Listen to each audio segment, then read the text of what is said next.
कंकाल का रहस्य। चौरा गांव के खेतों में इन दिनों खुदाई का काम चल रहा था। असल में इसी गांव से होकर एक अच्छी सड़क गुजरनी थी, इसलिए यहाँ खुदाई शुरू की गई थी।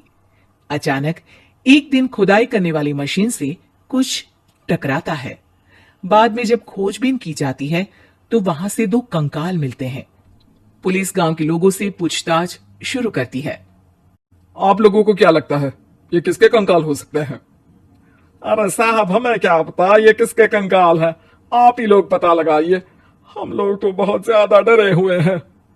हाँ, हमारी फॉरेंसिक टीम अभी आ रही है। ये बताओ कि इस गांव के रहने वाला कोई जोड़ा गायब तो नहीं ना?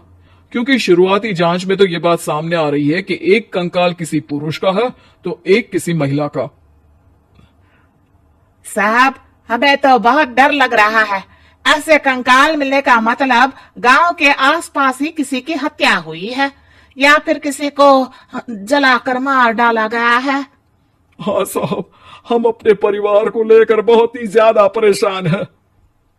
देखिए, आप लोगों की परेशानी हम समझ सकते हैं, लेकिन आप लोगों को पुलिस का सहयोग करना होगा, क्योंकि आपके सहयोग के बगैर हम ये पता नहीं लगा सकते हैं कि आखिर ये किसके कंकाल है और इनकी हत्या किसने की। ठीक है साहब, गांव के लोग आपका पूरा सहयोग करेंगे। हाँ साहब, पूरा सहयोग करेंगे। तो फिर ठीक है, हम अपनी जांच शुरू कर देते हैं। कुछ दिन बाद जांच रिपोर्ट आ जाती है।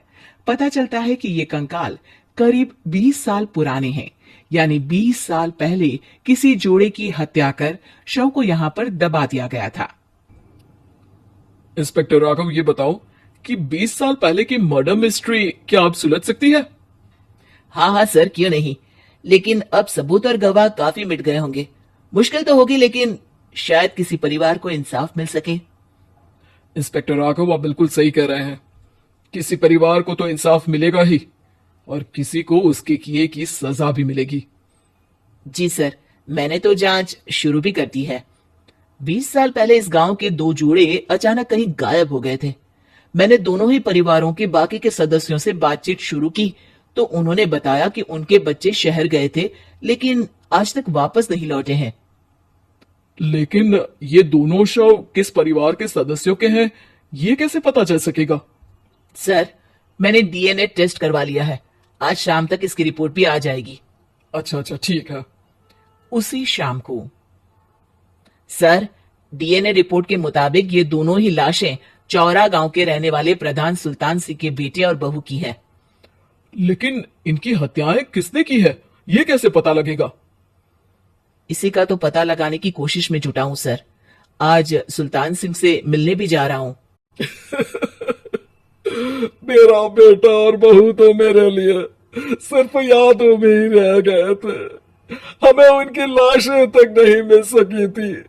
आज 20 साल बाद उनके कंकाल मिले हैं। मैं अब किसके लिए जीऊं? लेकिन सर, क्या आपकी किसी से कोई दुश्मनी थी? अपने बेटे बहू की हत्या के लिए आप किसे जिम्मेदार मान रहे हैं? अब मैं किसका नाम बोलूं? मेरी तो किसी से दुश्मनी नहीं थी, बस मेरे बेटे बहू को कोई वापस ला पाता।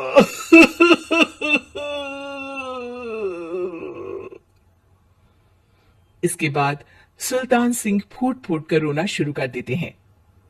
सर, अब आप इनका अंतिम संस्कार करवा सकते हैं। कम से कम इनका शरीर ना सही, इनका कंकाल तो आपको मिला है। लेकिन हाँ, अगर आपको कुछ भी याद आए तो जरूर बताइएगा। मेरी तो बेटा अब उम्र हो गई है, लेकिन मेरे बेटे और बहू के हत्यारों का जरूर पता लगाइएगा, क्योंकि जब तक हत्यारे पकड़े नहीं जाएंगे मेरा मन नहीं मानेगा। सर, हमारी पूरी कोशिश रहेगी हत्यारे को पकड़ने की। लेकिन एक बात बताइए, उस वक्त आपको किस पर शक गया था? उस वक्त मेरे एक ड्राइवर को पकड़ा गया था, लेकिन सबूतों के अभाव में उसे छोड़ दिया गया था। अच्छा, और ड्राइवर पर कैसे शक हुआ था? क्योंकि उस दिन ड्राइवर छुट्टी पर था। उस समय लेकिन लाश क्यों नहीं मिल सकी थी? उस वक्त पुलिस ने बहुत कोशिश की थी, लेकिन दोनों की डेड बॉडी नहीं मिल सकी थी। ठीक है, हमारी तफ्तीश चल रही है, मैं फिर आऊंगा। इसके बाद इंस्पेक्टर वहां से चला जाता है और सुल्तान सिंह अपने बेटे और बहू की याद में खो जाते हैं। कुछ दिन बाद सुल्तान सर, एक बात बताइए, जब आपके बेटे बहू की हत्या हुई थी, उसी के आसपास आपके ही गांव का रहने वाला एक और जोड़ा उसी वक्त गायब हो गया था ना? हाँ सर, अलका और अभिषेक, वो भी मेरे बच्चों जैसे ही थे। तो फिर वो कहाँ है? उनका भी आज तक पता नहीं चल सका, लेकिन बताते हैं कि कुछ साल पहले अभिषेक को गांव के ही किसी आदमी ने मुंबई में देखा था, लेकिन फिर वो गायब हो गया। यानी अभिषेक और अलका की हत्या नहीं हुई थी, बल्कि उन्होंने किसी वजह से खुद ही गांव छोड़ दिया था। हाँ हाँ, हो सकता है, क्योंकि अभिषेक मेरे बेटे संतोष का अच्छा दोस्त था और उसका मेरे घर भी आना जाना लगा रहता था। हो सकता है कि उसने मेरे बेटे और बहू के बारे में सुन लिया हो और ये गांव छोड़ दिया हो सकता है। उनके परिवार का कोई अब नहीं रहता क्या इस गांव में? अब तो कोई नहीं रहता।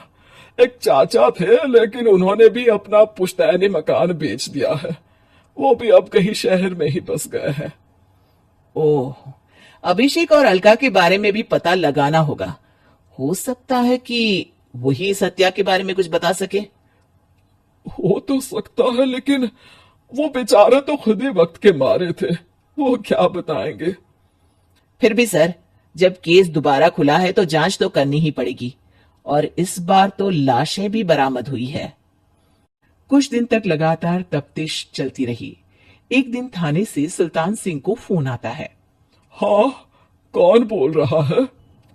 सर, मैं कांस्टेबल टूलाराम बोल रहा हूँ थाने से। आपको थाने आना पड़ेगा। थाने? लेकिन क्यों?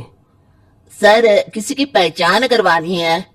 अच्छा ठीक है, मैं दोपहर तक पहुंचता हूँ। सुल्तान सिंह दोपहर में थाने पहुंचता है। कई पुलिस के अधिकारी वहां मौजूद रहते हैं। सर, आपके बेटे की हत्या का रहस्य आज शायद सुलझ जाए। अच्छा इंस्पेक्टर राघव, पर वो कैसे? सर, उस आदमी को देखिए, क्या वही अभिषेक है? सुल्तान सिंह की आंखों में हैरानी से आंसू आ जाते हैं। हाँ सर, यही अभिषेक है। ये आपको कहाँ से मिला? सिर्फ अभिषेक ही नहीं, बल्कि इसकी पत्नी अलका भी इसके साथ है। मैडम, जरा अभिषेक की पत्नी को लाइए। जैसे ही अलका को पेश किया जाता है, सुल्तान सिंह जमीन पर गिर जाते हैं। सुल्तान सर, क्या हुआ आपको? आप अलका को देखकर गिर क्यों गए? सुल्तान सिंह सर पकड़कर बैठ जाते हैं। ये अलका नहीं, बल्कि ये तो मेरी बहू रितु है। पूरा थाना एक दूसरे का मुंह देखने लगता है। क्या? इसके बाद हर किसी को दो कंकाल और हत्या का रहस्य समझ में आ गया। अभिषेक और रितु ने मिलकर संतोष और अलका की हत्या की थी और लाश को जमीन के नीचे दबा दिया था। आज 20 साल बाद इस हत्या का रहस्य खुल सका था कि अवैध प्रेम संबंध में दो मासूमों की जान गई थी।